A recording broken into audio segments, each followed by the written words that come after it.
এখন তো 80 করেও বেরিয়ে গিয়েছে। তো যাই হোক, কিন্তু আজকের যেটা গ্যাস্ট্রাইটের প্রিপারেশন সেটা অন্য এক ধরনের ওষুধ, এবং এটার ইন্ডিকেশনগুলো কিছুটা মানে ডায়াগনস্টিক, কিছুটা থেরাপিউটিক সব নিয়ে।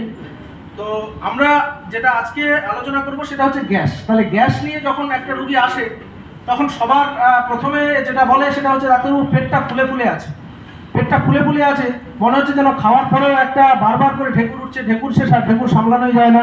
তারপরে পায়খানার রাস্তা দিয়ে বারবার করে গ্যাস বেরিয়ে আসছে। তারপরে হচ্ছে আপনার মনে হচ্ছে পেটের মধ্যে ভাটফুট ভাটফুট করছে। তো এই ধরনের সমস্যাগুলো সবই হচ্ছে গ্যাস রিলেটেড। তো আমাদের এখানে কতগুলো টার্ম বলা আছে, যেমন novel approach for flatulence, bloating, burping and dyspepsia. তো আমরা এই প্রত্যেকটা কথা নিয়ে আলোচনা করব। সেটা হচ্ছে, প্রথম কথা হলো যে ফ্লাটুলেন্স।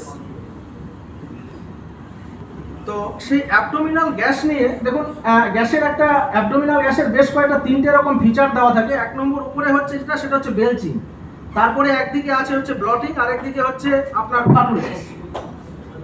তাহলে বেলচিংটা কি জিনিস? বেলচিং মানে হচ্ছে যেটা আমরা সোজা বাংলা ভাষায় বলি যে ঢেকুর উঠছে।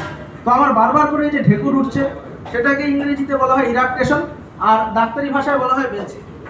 তাহলে বেলচিং বলছে যে একটা act of spelling air from the stomach through the mouth, সেটা হলো গিয়ে বেলচিং।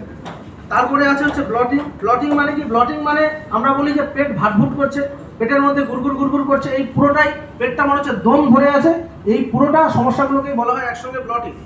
তাহলে ব্লটিং হচ্ছে condition where your belly feels full and tight, often due to gas. এছাড়া আরেকটা যেটা হচ্ছে ফ্লাটুলেন্স। ফ্লাটুলেন্স মানে এমনি সোজা কথায় হচ্ছে যে পায়খানার রাস্তা দিয়ে বেশি করে যদি গ্যাস করে সেটাকে বলা হয় ফ্লাটুলেন্স, সেটাকে ইংরেজিতে ফার্ট বলা হয়, এগুলো বলা হয়। তো ফ্লাটুলেন্সের ক্ষেত্রে যে গ্যাসটা যেটা আছে সেটা মেনলি ইন্টেস্টিনাল গ্যাস বেরোয়। ইন্টেস্টিনাল মধ্যে স্মল ইন্টেস্টিন